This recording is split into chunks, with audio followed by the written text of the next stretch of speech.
unakaa fiti, umekuja umekaa hapa. Imagine tu, umetoka tu kwenye ulikuwa anywhere. At the end of the day, unakuja kuharasiwa ulipe tax. Ukitry kujiinua, bado unaharasiwa. Na the same government yenye inakudanganya, wanajaribu kukuempower. Why is it that watoto wao wanapewa ambassadorial positions? Mbona watoto wao wapewi ndudhi? Kwani sisi wengine ni children of a lesser God? Hizi ndio maswali tunafaa kuwa tunajiuliza. Ni nini tumekosa hadi tunakubali mtu kama Waititu akalie kiti ya ugavana? Ni nini sisi hatuna yenye yako nayo? How is it that we are so educated, but then we are letting racketeers and hooligans make laws for us? Na hizo sheria zinatunyanyasa. Anyone who has ever tried to start a business in this country? The difficulty, it's almost impossible. Yet unaambiwa unapewa tax holiday. It's nearly impossible to start a business because one, hauna your capital. Ukipata your capital, KRA watakuharas na tax. You'll never make a profit. If at all your business ita take off, it's just impossible to start a business. So I make it so hard for you to start a business. Alafu nakam na kuambia, kukujenga manze mimi nimekupea tax break ya biashara yenye hauna. Mimi niko radhi serikali yangu iibe 600 billion every year. Na nasema, let's write it off as a bad debt. Lakini nakuja na kuambia manze, education is the key to success. Alafu na triple school fees yako. So, hiyo kifungu utaifikia aje? Na nime triple school fees. Na nime reduce loan ya HELB yenye ingekusaidia kulipa hiyo school fees. Alafu nakam na kusho, manze kupunguza hii mzigo, mimi nimekupea 4-year moratorium. Sija kusho kama over that 4-year period, hiyo loan itakuwa ina increase in interest. Hakuna mse ame-state down your shit and then mnataka tupige makofi. Bana, mmefanya kitu poa manze. Na ile kazi yenye tumewatuma kufanya huko hamjafanya. It is just time we stand up and say enough is enough. Because we are capable. When I look at the faces in this room, I like saying this. The one good thing about the masks is that inakuacha unaona macho ya mtu. And eyes are the window to the soul. You can tell so much by looking at someone's eyes. And when I look at eyes in this room, I see hope. And I see power. And I see people who are woke and people who clamor for change. But this change has to come from us. Hakuna mtu mwenye anajua shida zetu venye sisi tunazijua. Sisi ndio tumevaa hiyo kiatu, sisi ndio tunajua mali hiyo kiatu inatufinya. The fact that sisi tuna make up 75% of the population in this country, yet zile laws zinakuwa made are to cater for about a 1% of population in this country. Man, they should make us mad. All the laws that are being made right now are supposed to be youth-centric because we are the majority.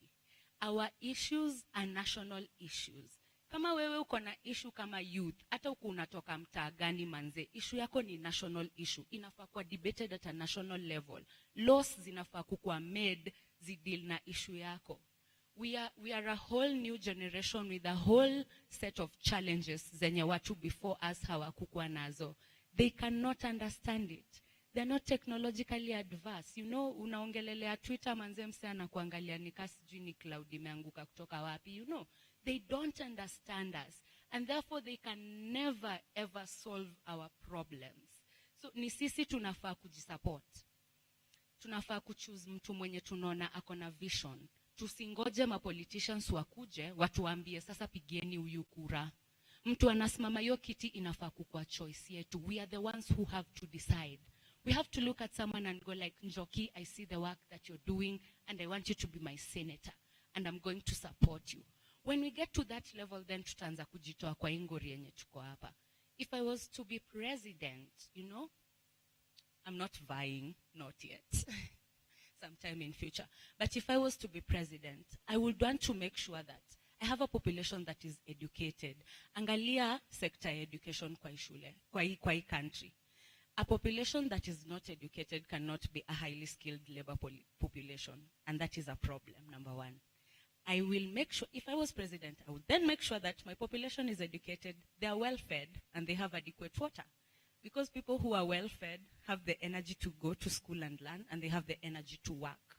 And after that, kunafaa kukuwa na very good and affordable healthcare. And these are the things that we need to start advocating for.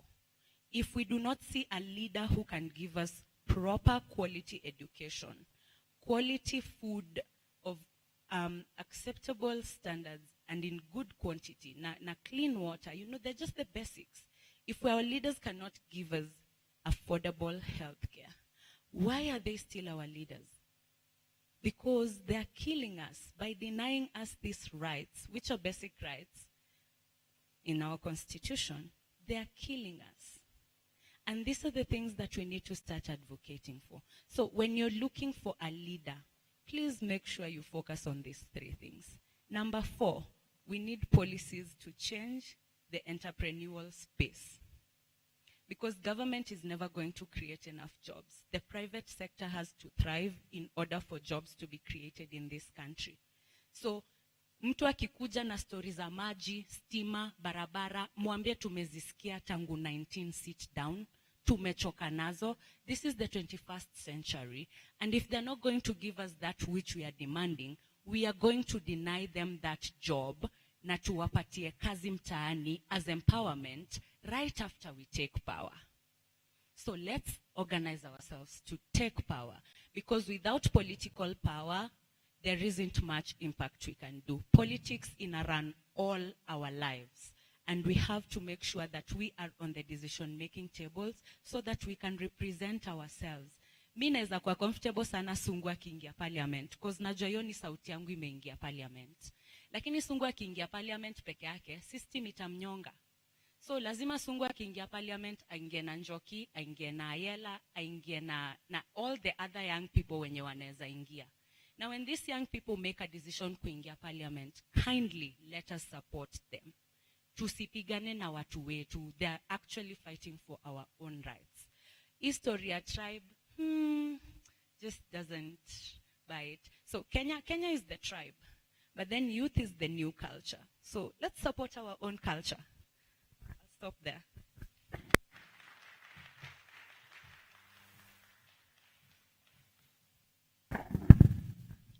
Asante sana Ayela.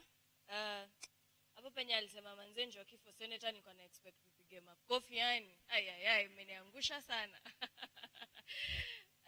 Yeah, but it is always empowering to hear Ayela speak, because she speaks for very many youth.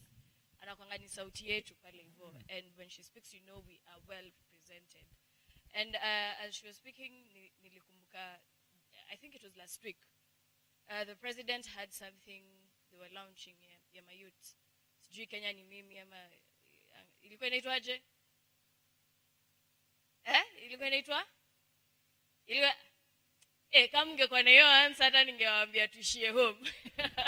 I am really glad we don't even know what it was. But really, and I was trying to follow that conversation, and ile time mayouth waliambiwa waulize maswali. And then mayouth wanasimama. Ngojeni kwanza, msikuwe shocked ati vile na bonga alafu vile nimevaa. Si nakuanga hivyo. Hiyo irony inakuanga.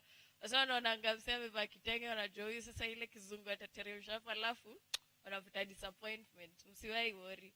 Sasa zile maswali walikuwa wanauliza ati Mr. President, which was your first car?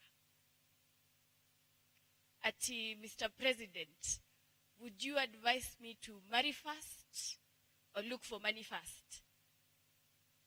Manzeni liumwa na tumbo.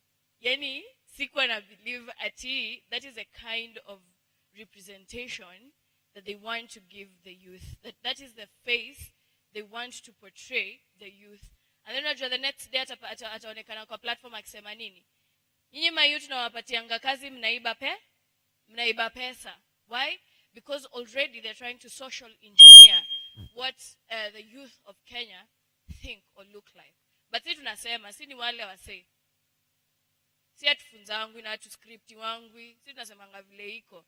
Na sisi tunasema hii Kenya ni yetu. Na tumechoka.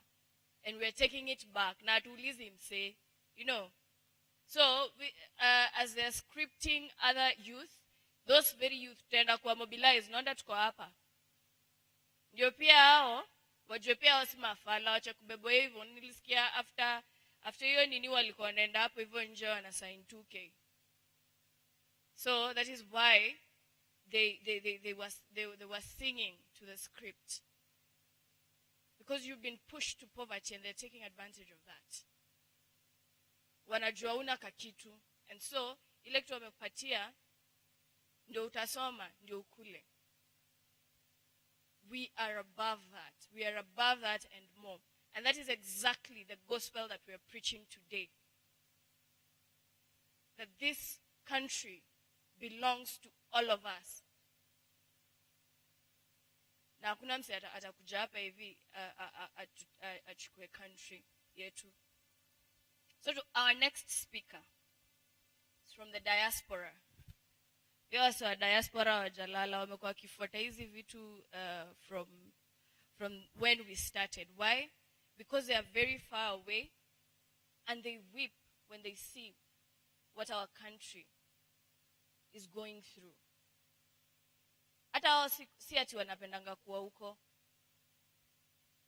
but situations zimewafanya waishie huko. But they really, really love it if they were back here building their country, being patriots.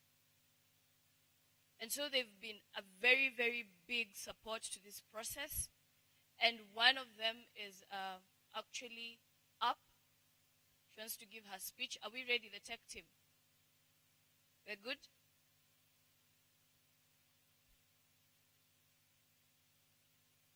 Is Mkawasi Mcharo on?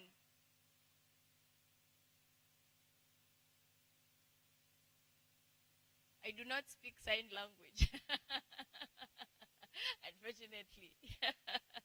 Mkawasi Macharo is a representative from the diaspora. She is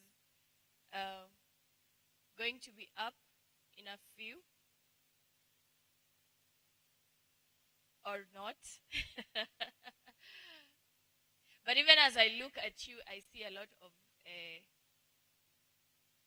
expression. I see a lot of speeches. Naona mnataka kubonga. Mtuambie nili waleta hapa hivi.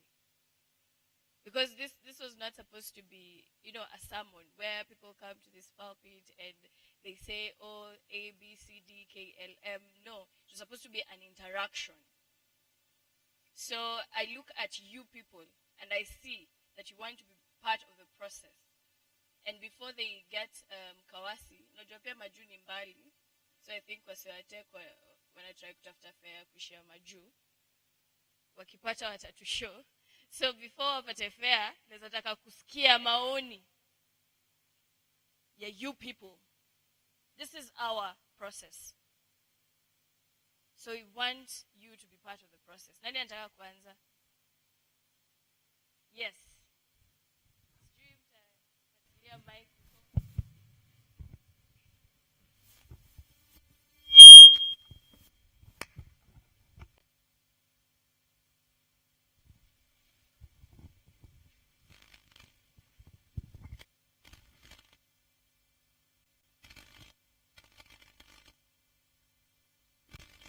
My name is Orogo. Just briefly, I will state for 3 reasons. 1, why I'm here. And secondly, what I have learned. And take home.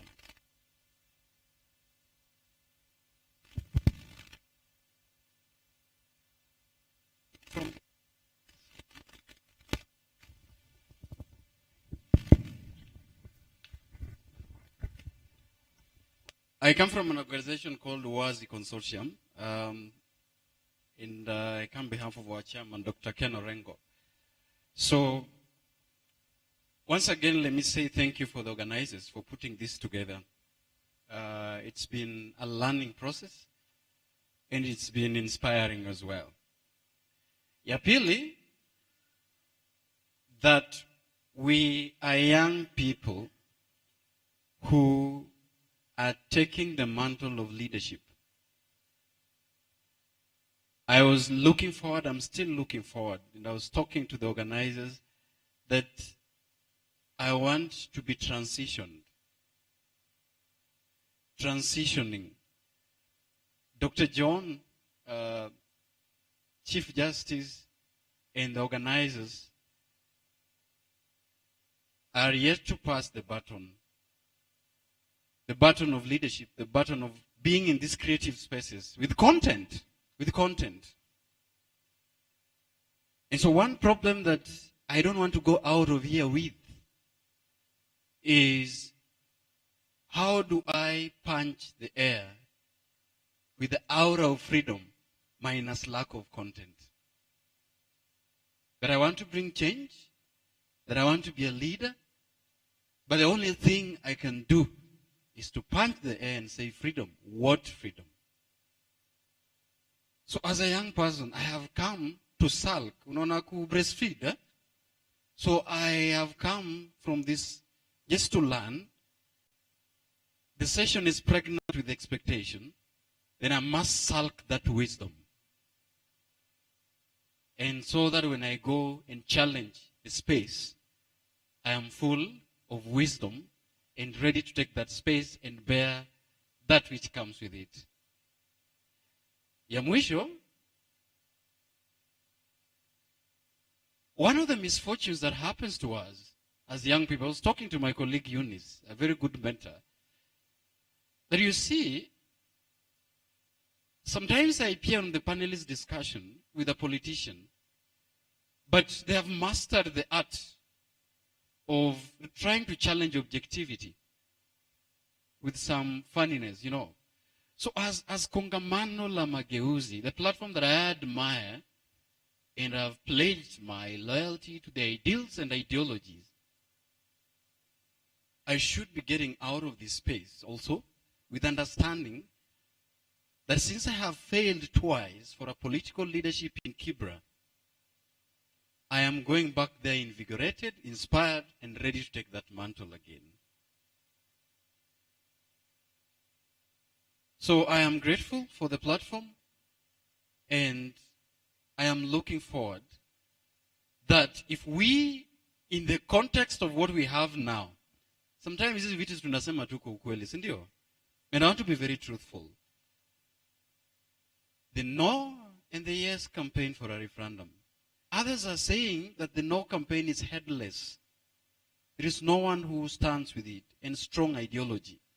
The problem that we have is at the moment you begin to criticize why we cannot, support BBI, somebody think you are in Tanga, minus objectivity. So I have learned that if we have to take this space as a coalition, then we must also be very clear that we are taking this space on a content that 1, 2, 3, this is what we stand for. So that we are not lampooned together by the people that we are fighting the ideologies against. If there is anybody willing to lead us, and I saw Dr. Kivuta Kibwana, who I'm admiring to listen from. I hope that we speak, I also listen to him. That he should not ask to consult. Let him take the mantle and we follow.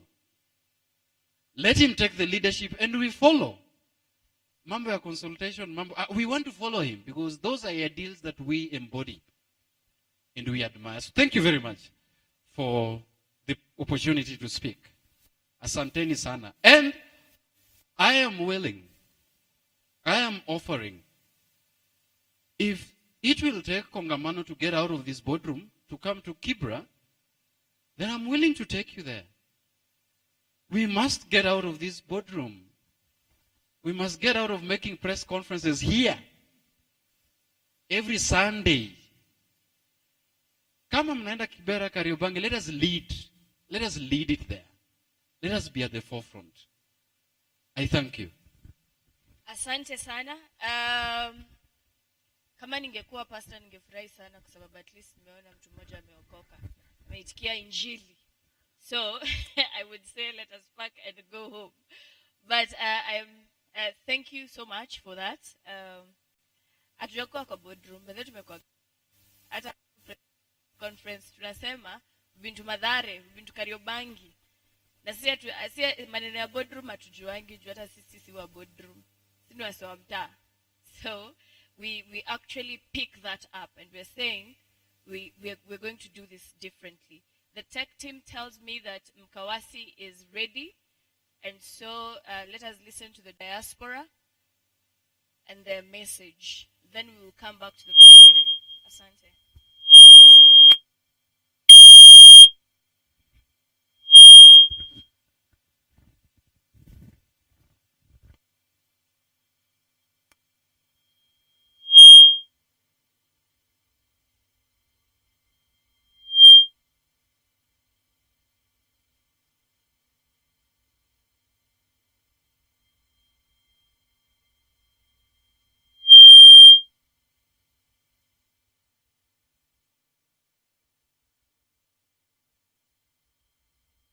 Tech team. We do not have sound. Tech team.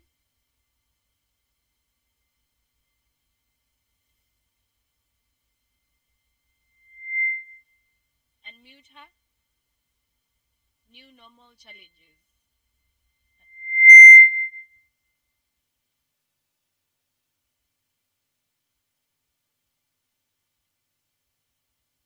Najua pale mtaa kuna stories za ku-unmute. Atungekuwa tuna unmute watu.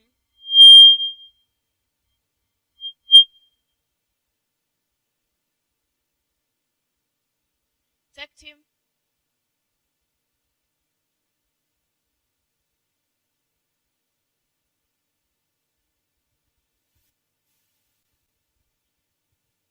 Could you please unmute her? She's muted.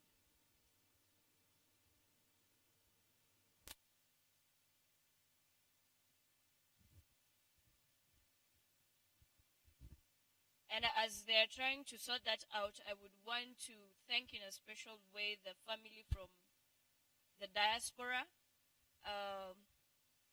Nathan Wangusi, Honorable Augustine Geto, Odumbe Kute, Lina Kombe.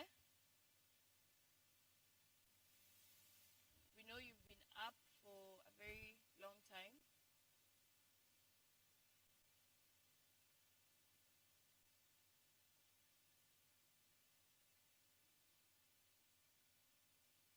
Could we go on? All right. Kabla wajipange sisi tujipange hapa chini. Watu wajua wajipange, watu wa chini wakijipanga. Sindio? So who wants to take the floor next? I see her.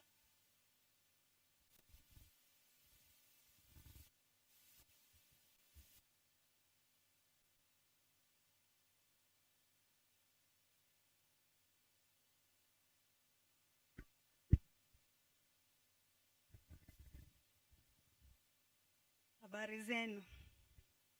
Kongamano la Mageuzi. Kongamano la Mageuzi. Kama mnanisikia poa. I'm so happy, very, very, very happy to be here. I'm so super grateful to be here. And I have so much to say, but ndajaribu kusema kidogo kidogo. Niko na mambo moja ya kusema, hata ina mpangilio, imechanganyika tu hivi ndani. But one thing I can say is that we need to be mad. I don't know how mad you people are. I don't even know if you people are mad. But we need a country with mad people. We need to be mad.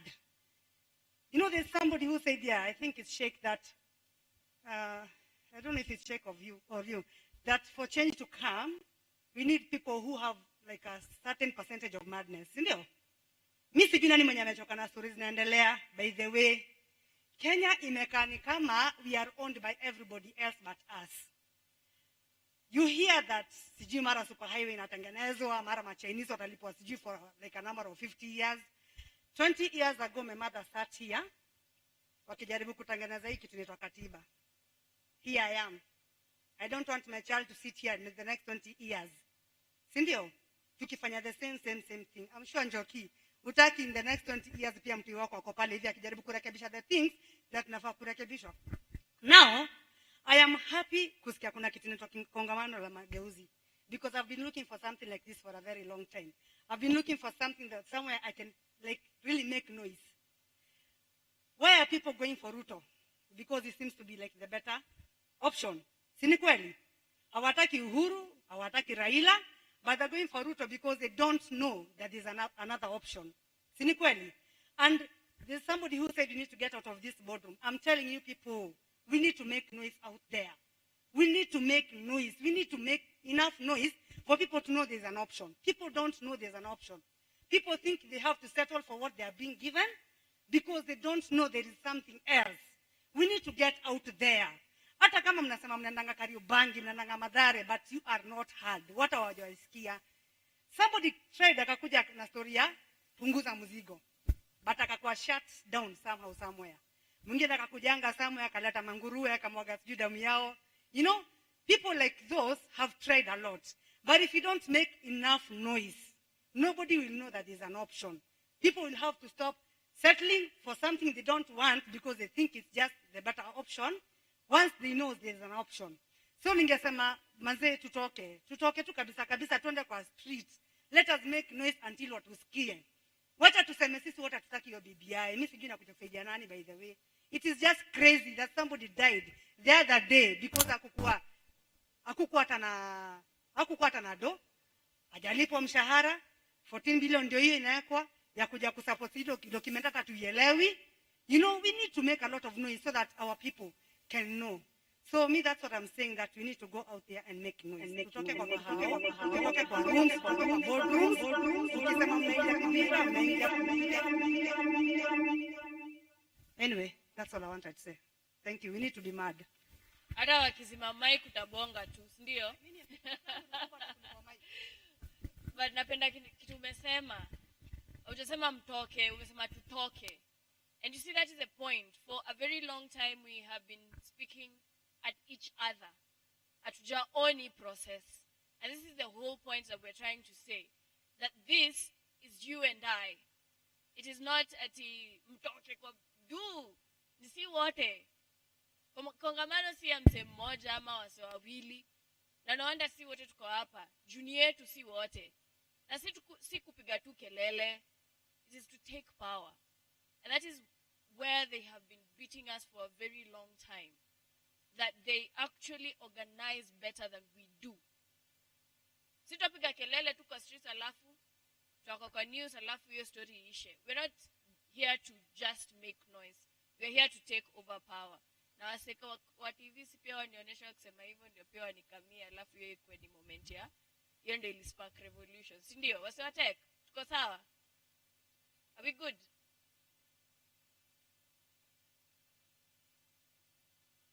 Are we good?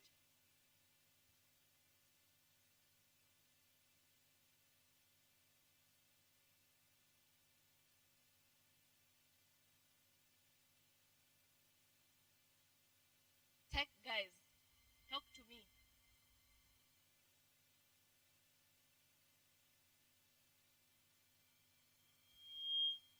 Na mlifanya poa kukaa juu mkiangaliwi na kanikaa. I am looking towards hope. Are we good?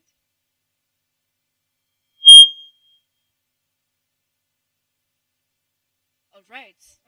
Nilikuwa nimeona mkono mwingine mmoja.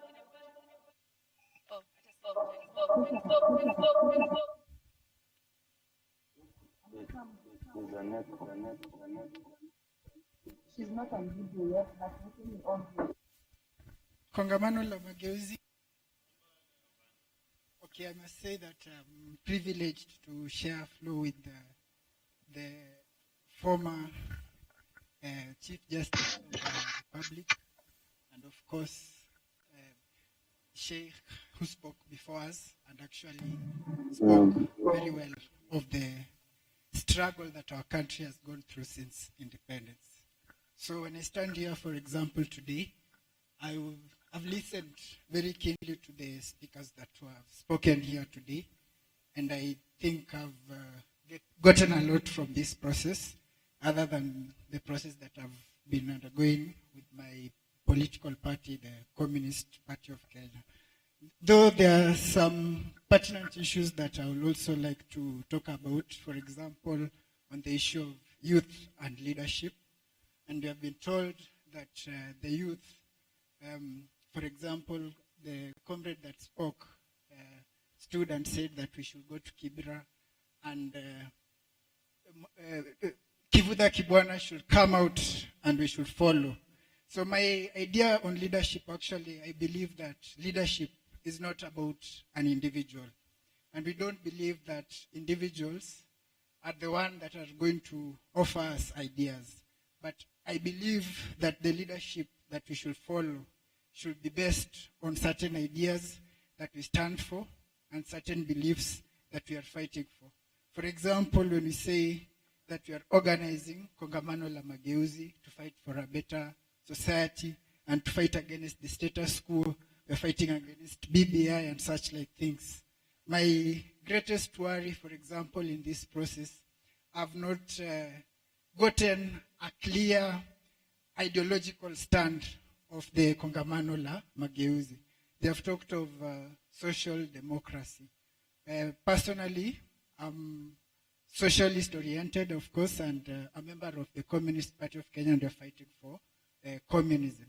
And I believe that as Kongamano La Mageuzi, we should not, for example, regurgitate what has always happened with other political parties. Because if you look at the political program of the Orange Democratic Movement, the political program of Jubilee, Wiper, ANC, and all the political parties that we have today in our country, they all actually reiterate and speak the same things. They always say that we are fighting for equity, equality, freedom, and such like things. But now when it comes to the implementation part, it never happens. So my take is we should not, for example, say that an individual is going to offer us leadership. The problem in our country is not leadership. The problem is lack of a clear ideological stand that we are fighting for. For example, personally, I've dedicated my life to fight for a socialist society, and I'm going to stand to fight to ensure that we have a better society. Then the issue of tribe, I believe that when we talk of tribe, we need to look at it from a class perspective. We should not say that they are the big five or whatever, or we look at the class ethnicity of our society. And we realize that the ethnicity that we have in our society today is the ethnicity of the rich and the ethnicity of the poor. So if the poor unite and fight for a better society, then we'll have a better society. Because they are the ones actually dividing us along the tribal lines. On culture, I had a powerful lady here, Lucy. I think Lucia Ayel, I think. And she spoke of a youth culture. And I believe that personally, I don't think that we should be talking of a youth culture. If you look at our society generally, since independence, we've been fighting. And I don't know what the struggle has been for. The struggle has been for a socialist society. Even the Africans, the leaders that we remember, the Thomas Sankaras, that we so much adore, the Nelson Mandelas, they were socialists. And they were clear about their ideas. They were not afraid to speak out and say that we stand for a socialist movement. They stood and spoke their mind and said that freedom to the Palestinians, freedom to the Cubans, freedom to the oppressed people of the world. And we should not fear to say that we are fighting for the freedom of the oppressed people of the world. Then I heard someone say that we should fight for business opportunities, vision, and such like things. But my worry is, what is the cause of the lack of these business opportunities? Do you mean that if we change the member of parliament of Kibra or the president of this country, then by magic or something, the societies, the jobs are going to be created, the employment opportunities are going to be found? Certainly not. I believe the problem is not about changing leadership again. I'll reiterate that. The problem is with the system that exists in the society today, which is the capitalist system. And our struggle should not be about changing leadership.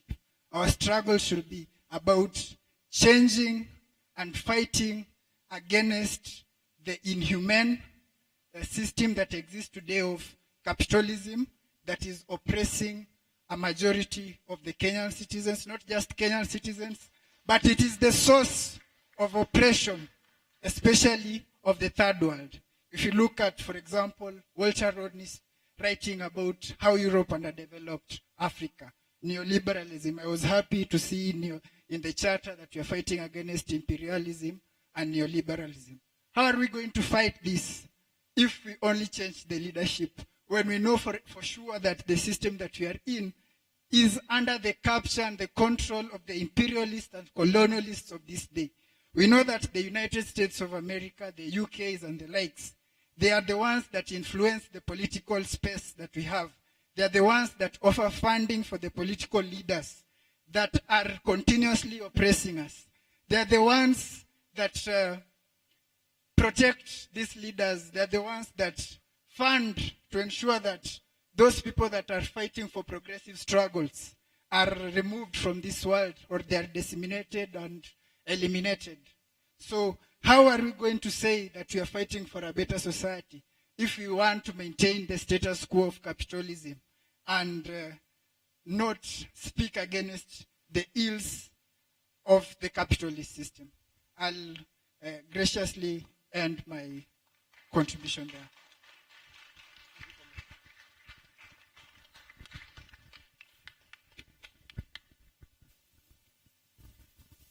Asante sana. And I have a confession.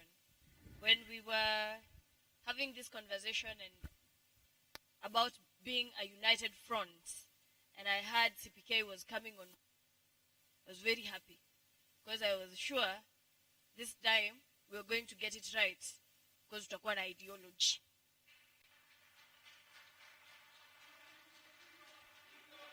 That has been our biggest undoing in how we do politics in this country. But this time round, we are starting off on the right footing. And to hear a young man put it so articulately, it gives us hope. And I'm sure they're watching and they know we're here and we did not come to play, because we know exactly what we want. I am going to give Naomi the last chance as we prepare to hear Prof. I hear he's come. So I hope he's going to be ready to get up on stage. Naomi? Thank you so much, Joki. Naitwa Naomi, kama vile mmesikia Naomi Baraza. I'm glad to be here. I'm honored to be here, and thank you so much to the team that put all this together. It's been a journey, and I know sometimes how tedious it can be. So, asanteni sana, well done. System ya majambazi, as we've been told again and again and again, hii ni system ya majambazi. Na system ya majambazi lazima iapproachiwe na strategy. And strategy itabuildiwa too only if we will start by debunking zile thoughts na myths tuko nazo za what a political representation must look like. For example, every time we are in electioneering, the media is so busy showing us nani alikampaign na baiskeli, nani alikampaign na bodaboda. They don't show us how watu wana campaign na V8 za kuibiwa. And we happily follow such narratives because the media has created this thinking in us that it is wrong for mtu to campaign on foot. It is wrong for an honest Kenyan to go out there and ask for votes if their pockets are not overflowing with stolen money. So I think from the word go as KLM to need to brand our messaging so powerfully that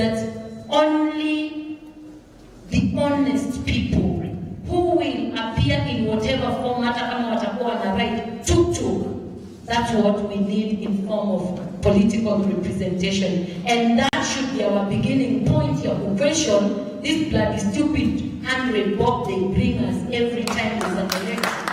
Because we never ask you anything we talk about it. So we are crying with the wamechukua pesa ya COVID. 2022, they'll bring that money in form of 100 bobs to us. And we will not even ask hii pesa ulitoa wapi. We will say, ai, buka ana campaign na mkuu. Sisi tunataka mtu anaviate. So it will be shame on us 2022 kama tutafikiria vizuri. Of course, the gurus of this country, a lot of times wanasema ati tutaki akuwa candidate ndio anakuja kutuibia. Kuna family rich kushinda kina Uhuru. Kunayo, truth be told, kunayo kwa hii country family rich kushinda kina Uhuru. But look, we are trending in debts. So when we look at the debts in Kenya, we don't look at it as kuibiwa. We think, tumekuwa na madeni, that is corruption na wanatuibia. And then there is also the issue of messaging. I think I like this question. I always ask myself, is true liberation real or it is utopia? And I'm saying this again because 20 years ago, I sat in this hall. Tukipigania tu hii process tumeanza tena. Hiyo people's commission. Hapa, I'm always a front bencher. So, tulikuwa tu around here 20 years ago. So, some of the people tulikuwa nao tumewapoteza to the other side. And sometimes my children ask me, is this utopia ama ni real? So, lazima to craft messaging ambayo ita bring back hope to the people, especially the young generation, that true liberation is not utopia, and we must craft it in a way that is believable and sell. And finally, I want to look at COVID-19. For me, this is a huge opportunity. Ambayo imeandika capitalism na imperialism publicly. I mean, down. A lot of us tukiangalia COVID-19, of course media inajaribu kutupatia hii message sana ati ni ugonjwa ni nini. It is not. It is an equal distribution of resources, and that must be addressed by we KNM. As long as we are not going to talk about an equal distribution, why is Madame Korogosho Kibira the way it is when we have Runda? Hizo zingine hata sizijuagi vizuri. Mimi wa Korogosho, I don't know those areas. So if we do not question that equation, we are not going anywhere. If we must not ask ourselves, and unlike Ayala keeps reminding us, Lucia, anatuambia repeatedly, that where watu, I don't like the word so much, but wacha nitumie. Ati watu ni mambochi wetu. I don't like the word mbochi sana. I don't feel like in a dignify the people who do that job, but wacha nitumie. I like that Lucia reminds us that in country, watu ni servants wetu. But sasa sisi, lazima tuwaonyeshe kwamba we are going to hold you accountable. Asante sana. Awesome. Feeling like I am the right company. Hakuna tunakwenda fiti kama kwa nazo kuna clarity. It gives you hope, and today that is exactly what this project is doing for me. It is giving me hope that we're going to take back our country. I am going to request that we don't forget that the day we so try to ask. Let's not get too excited and forget. But right now, when you say for a very long time, I've been oppressed for a very, very long time. To a point where Bora Uhai became a very believable narrative. You actually think, this time is Bora Uhai.